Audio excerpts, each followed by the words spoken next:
সাতকায় কোনো প্রতীক আছে?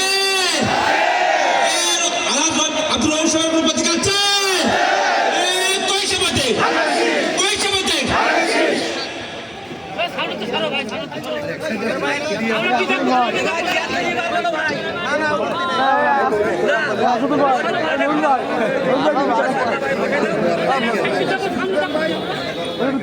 বিসমিল্লাহির রহমানির রহিম। আজকে জনসভা সভাপতি আমাদের সাতক্ষীরা জেলা বিএনপি আহ্বায়ক আমার ছোট ভাই ডাবলু, সদস্য সচিব আমার বড় ভাই আব্দুল সবুর সাহেব, আমার আর এক বড় ভাই কামরুল ইসলাম ফারুক ভাই, আমার দলের বিভিন্ন অঙ্গ সংগঠনের নেতৃবৃন্দ, এলাকাবাসী, আসসালামু আলাইকুম। আজকে প্রথমে আপনাদের ভুমরাবাসীর ধন্যবাদ জানাই। আপনারা ভুমরা এলাকাবাসী প্রমাণ করে দিয়েছেন যে আজকে ধানের শীষে যে মানুষ এরকম ভালোবাসে সেটাই মিলিয়ে প্রমাণ করে দিয়েছেন। আপনাদের ধন্যবাদ জানাই। যারা আমার কর্মী ভাইরা আছেন, যারা সদস্যবৃন্দ আছেন, তারা কিন্তু কষ্ট করে 7টা বাজতে গেছে, সেই 4টিতে 7টা পর্যন্ত আমি তাদের ধন্যবাদ জানাই। আজকে বক্তব্য কিন্তু সব আমার ছোট ভাই বড় ভাইরা প্রায় সব দেখেছে, বক্তব্যের কিছু নাই। আজকে ভুমরাই পোর্টের যারা আছেন, ভুমরা পোর্ট কোথার তো উৎপত্তি হয়েছে আপনারা সকলেই জানেন। 2 দিন আগে যারা বক্তব্য দিয়েছেন এরা এই পোর্টের চেহারা কোনোদিন দেখিনি। ভোট নেওয়ার জন্য এখন চেহারা দেখাতে হয়েছে, তাই না নাকি? মানুষেরা তো দুর্দিন ছিল, তখন কোথায় ছিলেন ওনারা? কোথায় ছিলেন? বড় বড় বক্তব্য দিচ্ছেন, এ মেডিকেই করিকে তোমাকে ভাগ কমিয়ে যাচ্ছে, তাই নাকি? আমি মেডিকাই কিনা বাংলাদেশের লোক জানে, আলিপুরের একটা বাড়ির কোলের কাছে। আমি ভুমরা কোনো ব্যবসা করিনি। আমি ভুমরা এলাকার লোক, আমাদের ভালোবাসে। এখান থেকে পথ হবার অনেক আগের থেকে সবুজ সাহেবের আমাদের সাথে অনেক আগের থেকে সম্পর্ক। আজকে যারা বক্তব্য দিয়েছেন তারা ভোটের চেহারা কোনোদিন দেখেনি, জনগণের পাশে কোনোদিন ছিলেন না। আজকে এসে ভোট নির্বাচনী কত রকম বক্তব্য দিচ্ছেন। ভাইয়ের বিরুদ্ধে বলছেন, জমাতের লোক ডেকে মনে করছে হাততালি দিচ্ছে, দেখুন খুব কর্মীরা বিশাল হাততালি দিচ্ছে, মানে আমার বিরুদ্ধে বলছে মানে খুব আওয়াজ লিখছিস না। রাজধানী কিন্তু দিন হয়, রাজধানী দিন হয়। যিনি বক্তব্য দিয়েছেন উনি হচ্ছে মানে পাওয়ান্তর দিনই কাঠবারকে ধরতো,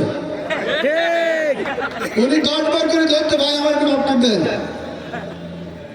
সবুজ সাহেব কিছু বলেনি, কিন্তু আমার দুটো একটু বলতে হবে। যারা জমাতের ভাইরা আছেন শুনি রাখেন, আমার 8টাই সন্তান এই ভূমির সাথে জড়িত। আমি ধৈর্য ধরে আছি, কিন্তু এর পরে মনে হলো যে বছির মারা গেছে, বছির সামনে বলি যে আমি গুম করেছি। আজকে শুনি রাখেন সকলেই, যে বছির মারা গেছে, বছির অফিস মন্ত্রী ও আমার সামনে নিজে বলিছে যে আমি গুম করেছি। জামাতের ভাইরা আপনারা উস্কানি দিচ্ছেন, তাই না? যে বাড়িতে বাস করে এটা সবুজ সাহেবের বাড়ি, যে পয়সা মালিকের এটা সবুজ সাহেবের টাকা। জামাতের ভাইরা আনন্দ দেখছিলেন, তাই না? ওনারা ইহানার দেবে, সেই আমাদের হয়েছেন, তাই না? কোনো কাজ কাটবে না ইনশাল্লাহ, কোনো কাজই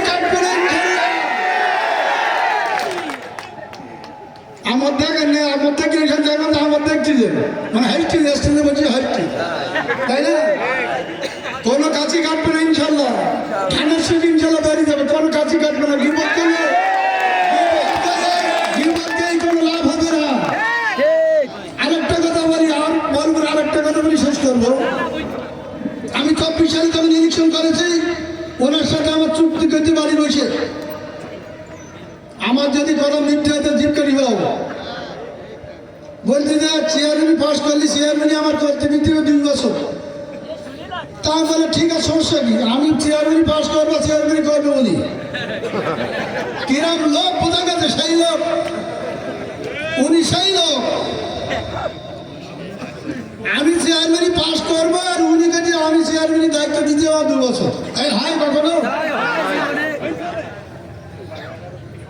মানে কোন কানাকারি মানে জামাত বেশি না, দেখো ভালো লোক, পাগল পাগল মাল দিলি খুব ভালো, সে যে জামাতের মাল দেবে ঠিক ভালো। সে যদি সুদ করে হয় সে ভালো লোক,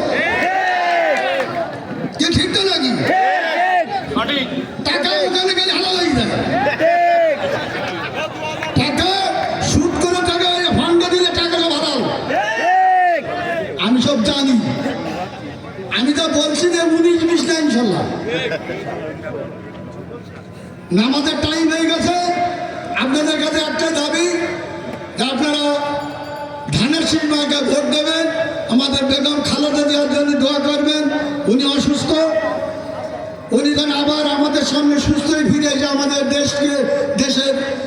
দেশকে পরিচালনা করতে পারে। আমাদের ভারপ্রাপ্ত চেয়ারম্যান সাহেব উনি আজকে বিদেশে আছেন, আমরা চাবো উনি তাড়াতাড়ি আমাদের দেশে ফিরে এসে দেশকে হাল ধরুক। আমরা দেশের প্রধানমন্ত্রী হবে ইনশাল্লাহ, কেউ ধরে রাখতে পারবো না। যতই জমাত লাভ কোনো কাজ কাটি কাটবে না, কোনো কাজই কাটবে না ইনশাল্লাহ। আল্লাহ উপরে আছে, আমরা সঠিক পথে আছি, ইনশাল্লাহ সঠিক পথে থাকবো। আপনারা যারা একবার হাত তুলে উঁচু করে দেখান যে আমরা সব ধানের সিঁড়ি ভোট দেবো, আজকে এই ধানের সিঁড়ি ভোট দিয়ে যদি জয়লাভ করতে পারেন, এই পথকে আরো উন্নয়ন হবে, সারা সাতক্ষীরা উন্নয়ন হবে, সাতক্ষীরা বাঁচির উন্নয়ন হবে। আজকে আমাদের ভারপ্রাপ্ত চেয়ারম্যান সাহেব নবীনী উনি দেখেছে যে কার দিলি এই সিটি জমাতের সাথে টেকবে, জমাতের সাথে ভোটে প্রতিদ্বন্দ্বিতা করতে পারবে, সেই হিসাবে কিন্তু প্রতিনিধি দেশ উনি। ওনার হিসাব ভুল হয়নি ইনশাল্লাহ। ওনার আল্লাহ সুস্থ রাখুক, উনি তাড়াতাড়ি যেন আমাদের দেশে ফিরে আসে, আমাদের দেশকে হাল ধরে আমাদের 31 দফা বাস্তবায়ন করে আমরা দেশকে আরো উন্নয়ন করতে পারবো। এই বলে আমার বক্তব্য শেষ করছি। আসসালামু আলাইকুম।